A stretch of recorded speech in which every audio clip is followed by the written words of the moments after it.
त इन में गोवर्धन भारतीअ जेको आहे शीशे जा घर किताब में कहिड़ा वीचार ज़ाहिर कया आहिनि उन जे बारे में ॼाण हासिलु कंदासीं। हिन में 5 पेपर में जेके तव्हांजा 4 किताब रखियल हुआ उन में रखियल आहिनि। उन्हनि में पहिरियों किताबु जेको आहे उहो शहर बेवस आहे, हरी दिलगी जो लिखियल आहे। ॿियों किताबु आहे सुर्ख गुलाब सुरा ख्वाब, उहो प्रभु वफ़ा जो आहे, उन में 5 किड़ा ॾिनल आहिनि। टियों किताबु आहे गोवर्धन भारतीअ जो लिखियल शीशे जा घर। ऐं चौथों किताबु आहे जेको आहे वारियो भरियो फलान नारायण श्याम जो। त अॼु पाण शुरू था कयूं गोवर्धन भारतीअ जो शीशे जा घर किताब। त गोवर्धन भारतीअ जो शीशे जा घर किताब में छा ॼाणियल आहे इन जे बारे में ॼाण हासिलु करण पहिरीं असांखे कविअ जे बारे में, कविअ जी शख़्सियत जे बारे में ॼाण हासिलु करणु घुरिजे त हिन छा लिखियो आहे ऐं हिन जी शख़्सियत जेका आहे गूनागू शख़्सियत कहिड़ी आहे। त अचो त ॾिसूं गोवर्धन भारतीअ जी शख़्सियत जे बारे में छा लिखियल आहे। हिन में गोवर्धन भारतीअ जी शख़्सियत जे बारे में ॼाणायो वियो आहे त हीउ शाइर जेको आहे शाइरीअ जे उफ़क़ में हिकु चमकंदड़ सितारो आहे जंहिं सितारे माहौल जे असर खां पासीरो थी पंहिंजी जॻह ते मुहकम रहियो आहे, माना उन ते स्थिर रहियो आहे, मख़सूस चमक क़ाइमु रखे बीठो आहे। उहो आहे गोवर्धन भारती। हीउ न फ़क़ति सुठो शाइर आहे मगर मक़बूल लेखक, गायक, संगीतकार, अदाकार, हिदायतकार ऐं चित्रकार पिणु आहे। संदसि पूरो नालो श्री गोवर्धन आसूमल महबूबाणी ऐं तखलुस यानी उपनाम भारती आहे। हिन जो जनमु नंढड़े ॻोठ आराज़ी तैलको सेवण ज़िलो दादू सिंध में 13 जनवरी 1929 ईस्वीअ में हिकु ग़रीब मास्तर जे घर थियो। छठीअ जो नालो माइट खेसि गोवर्धन करे पुकारींदा हुआ। नंढे हूंदे खां बालक गोवर्धन निहायत चिलविलो खिलणो हरकती ऐं तीसर हो। तीसर माना तीसो कंदड़, गुस्सो कंदड़। राग ऐं नाच संदसि रत में समायल हो। बालक गोवर्धन प्राइमरी तइलीम आराज़ी ॻोठ में वरिती। संदसि वॾड़नि जो संगीत ऐं अदाकारीअ सां गहरो लॻाउ हो।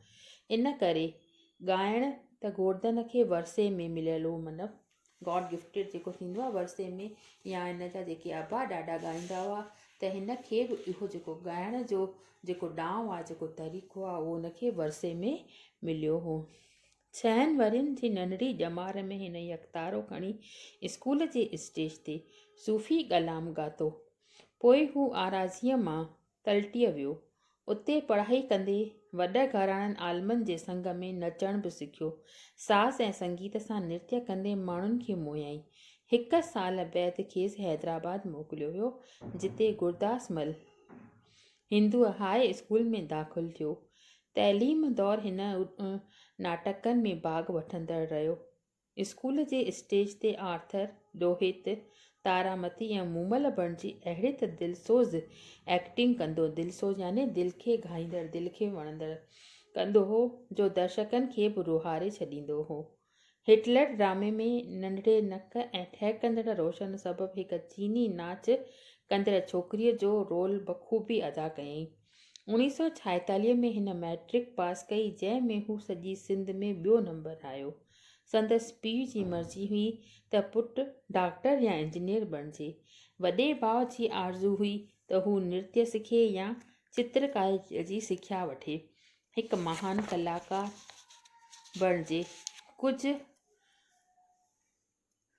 मां टंडे अलिहार जे अंग्रेज़ी स्कूल में ड्रामा सिखिया ऐं मास्तर थी रहियो, पर गैबी नाटककार खे कुझु ॿियो ई मंज़ूर हो। सिहत साथ न ॾियण करे के साल हू बीमारीअ जे बिस्तरे ते रहियो। तंहिं करे हैदराबाद छॾे वञी भाउ वटि लाहौर वञिणो पियुसि। डॉक्टरनि ॻाइण नचण हर क़िस्म जे हणपट खां सख़्तु मना कयसि। उते हिन मुकमिल आराम कयो। मुकमिल माना पूरो, जीअं बेड रेस्ट चइजे उनखे चइबो आहे मुकमिल। हू बिस्तरे ते आराम कंदे टैगोर, शरत, प्रेमचंद, सुरदर्शन वग़ैरह जा किताब पढ़ंदो हो। लंबे अरसे जे इलाज खां पोइ संदसि तबियत ठीकु थी। पोइ विरहाङे खां पोइ लाहौर में फ़साद शुरू थिया। तंहिं करे भारती साहिबु घर जे भातियुनि सां गॾु अजमेर आयो। शुरूआती दौर में भाउरनि जिया हिन बि हाई स्कूल में मास्तरी कई। पोइ बहितर नौकरी जी तलाश कंदे रेलवे में क्लार्क बणियो। नौकरीअ दौरान ऊची तइलीम लाइ महर्षि दयानंद कॉलेज जे रात्रि क्लास में दाख़िला वरितई। निहायत परेशानीअ वारे दौर मां गुज़रंदे हिन साहिब पॉलिटेक्निकल साइंस, इकोनॉमिक्स, हिंदी ऐं जनरल अंग्रेज़ी खणी आगरा यूनिवर्सिटीअ मां 1953 में BA पास कई। उन खां अॻु पंजाब यूनिवर्सिटीअ मां सिधो प्रभाकर 80% मार्कुनि सां पास कई। अलील सिहत माना बीमार सिहत करे हिन साहिब शादी कान कई। गोया सॼो जीवन साहित्य ऐं कला जी शेवा में अर्पे छॾियईं। एतिरो ज़रूरु आहे जो अकेलाईअ ॼण खेसि खाईंदी हुई, तंहिं करे हू कंहिं न कंहिं भाउ जे कुटुंब में ॿारनि वांगुरु पियो पलियो आहे। हिन साहिब सबबु हेड तौरु शेवाऊं ॾींदे रेलवे अकाउंट्स ऑफिस अजमेर मां रिटायर कयो। हू साहिब साहित्य अकाडमीअ जे सिंधी सलाहकार बोर्ड ऐं राजस्थान जे सिंधी अकाडमीअ जो मेंबर रही चुको आहे। भारती साहिब जे जीवन ते संदसि वॾनि जो गहरो असरु पियो आहे। नंढे हूंदे माउ गुज़ारे वञण करे हू ॾाॾीअ वटि पलियो। हिन जी ॾाॾी स्कूल में हेड मास्तराणी हुई। हूअ ॻोठ में ज़ालुनि खां धर्मी नाटक कराईंदी हुई। भारतीअ जे पिता आसूमल तोड़े सभिनी भाउरनि भेनरुनि खे ॻाइण वॼाइण, नाट्य, नृत्य, चित्रकारी, ख्वाल लिखण जो शौक़ु हो। तंहिं करे नाटक करणु, ॻाइण वॼाइण इहे सभु गुण हिन खे वरिसे में मिलिया आहिनि। अदाकार गोवर्धन लेखक ऐं शाइर कीअं बणियो, उन जी बि अजीब दास्तां आहे। जॾहिं हू आराजी ॻोठ जे स्कूल में अञा ॿियों या टियों अंग्रेज़ी पढ़ंदो हो, तॾहिं आर्थर नाटक में बहितरीनु अदाकारीअ करे कुमारी कौशल्या टहलरामाणी, जेका स्कूल लाइ हथ सां लिखियल मैगज़िन वंडर बर्ड जी संपादक हुई, सा खेसि मुबारकूं ॾियणु आई। हिन मतिसि ज़ोर आंदो त हू उन मैगज़िन लाइ को नंढो लेख या कविता लिखे।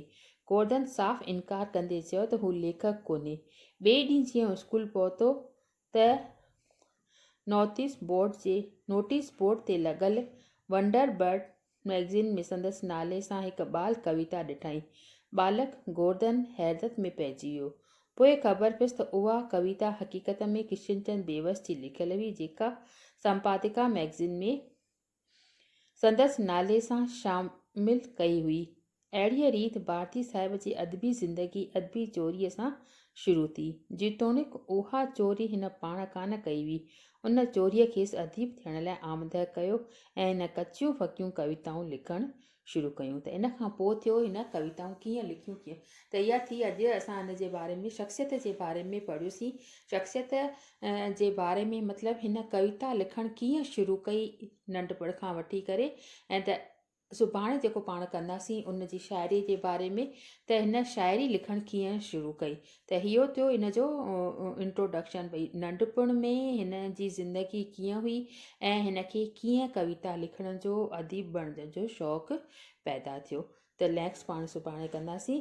अॼु हिन जे इंट्रोडक्शन जे बारे में बि, हिन जी शख़्सियत, हिन जे नंढपण खां वठी करे ऐं हिन शहर ताईं कीअं पहुतो उन जे बारे में ॼाणियोसीं। बसि अॼु एतिरो।